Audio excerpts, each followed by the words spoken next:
Some movies come swinging into theaters, others step into the ring, tape up their gloves and say, "Let's do this." And the smashing machine? Oh, it's kicking down the ropes and suplexing its way into award season. This is the upcoming A24 sports drama where Dwayne "The Rock" Johnson doesn't just raise an eyebrow, he raises your expectations. And yeah, I'm pretty sure the eyebrow is still in the movie.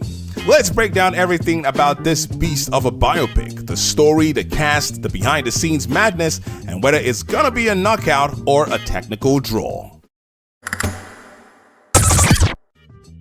Back in December 2023, the film world got a 1-2 punch of an announcement. Benny Safdie, yes, one half of the chaos-loving Safdie brothers, was writing, directing, co-producing, and editing a movie about legendary MMA fighter Mark Kerr. And before you could say Octagon, The Rock was confirmed to play Kerr. Which is wild, because this is not your usual Rock role where he saves the world while flexing out of a cast. Nope, this is raw, grounded, and based on real-life grit. Then, in a totally perfect casting move, Emily Blunt joined as Kerr's wife, Dawn Staples, because if you're gonna have someone match The Rock's on-screen presence, you need Mary Poppins herself, who can also verbally armbar you if needed. And let's be honest, the thought of The Rock and Emily Blunt reuniting after Jungle Cruise, but this time with fewer puns and more broken noses, is oddly exciting. So, what's this about? The Smashing Machine tells the story of Mark Kerr, a two-time UFC heavyweight tournament champion who was one of the most feared fighters in the late 1990s and early 2000s. This is a guy who looked like he was carved out of stone, could break you in half, and yet was battling his own demons outside the cage: painkiller addiction, personal struggles, and the toll of being a human wrecking ball. This isn't just a he fights, he wins movie. This is more Raging Bull than Fast and Furious. You're gonna see the highs, the crashes, and the personal costs that come with being at the top in the sport where your face is basically the speed bag. The title, The Smashing Machine, isn't just catchy. It was Kerr's nickname, and if you've seen his fights, you know he earned it. Let's run through the roster. Dwayne Johnson is Mark Kerr, obviously the centerpiece. This is probably his most stripped-down dramatic role yet. We're talking about a performance without a safety net of explosions, jungle sets, or CGI gorillas. Emily Blunt as Dawn Staples, bringing in depth, emotional grounding, and probably one or two moments where she absolutely steals the movie. Ryan Bader plays fellow MMA legend Mark Coleman, which is surreal because Bader is himself a legit fighter.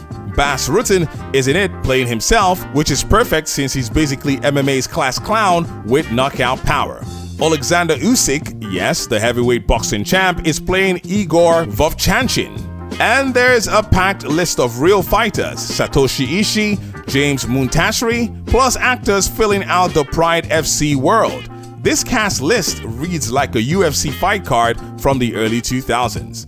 Benny Safdie being in the driver's seat here is huge. If you've seen Uncut Gems or Good Time, you know the man thrives on intensity and claustrophobic storytelling. Now, imagine him putting you inside a cage fight where the camera practically eats a jab for you.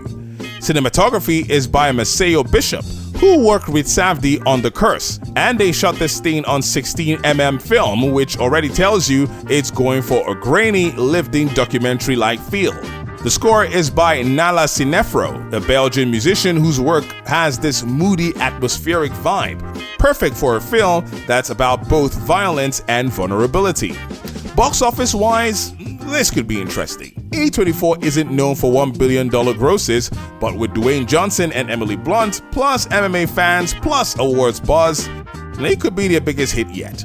Critics expect them to salivate over Safdie's style and The Rock's serious actor transformation. This could be his Foxcatcher moment, except, hopefully, without Steve Carell's unsettling nose.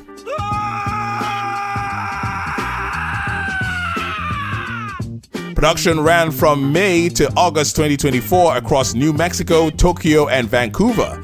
Dwayne Johnson reportedly went through intense MMA training to make the fight scenes authentic, which makes sense because you can't fake being in a clinch with someone like Ryan Bader. One cool detail? Safdie insisted on filming actual Pride-style entrances and fight sequences with real MMA fighters, which meant those fight scenes aren't your usual choreographed movie punches. These guys were really going for it. And yes, Bas Rutten apparently improvised a bunch of lines because, well, he's Bas Rutten. The uniqueness here comes from blending an art house filmmaker with a mainstream megastar. Usually, The Rock picks big popcorn movies. Here, he's diving into raw human drama. And Safdie, he's making a sports biopic that feels more like a war film than a victory lap. It's gritty, it's glamorous, it's about the cost of chasing greatness. And when you throw in real fighters, real fighting, and a film grain that makes it feel like a lost documentary from the 1990s, you've got something that stands out in the sports movie arena.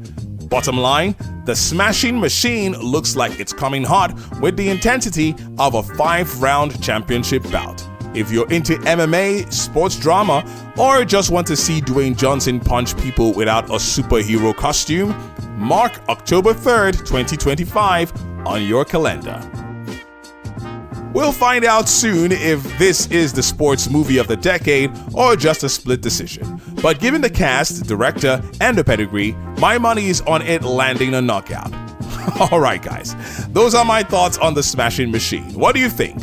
Are you hyped for a dramatic turn from The Rock? Do you think that this is gonna be any good? And you think it's a good move for him to finally actually challenge himself with an acting role? Let me know your thoughts in the comments. Also, if you like what you just saw, please do like and share this video. And please do subscribe to Moviematic. Would really appreciate it. If you don't, thank you so much for watching this video to the end all the same. You take care and have a great one.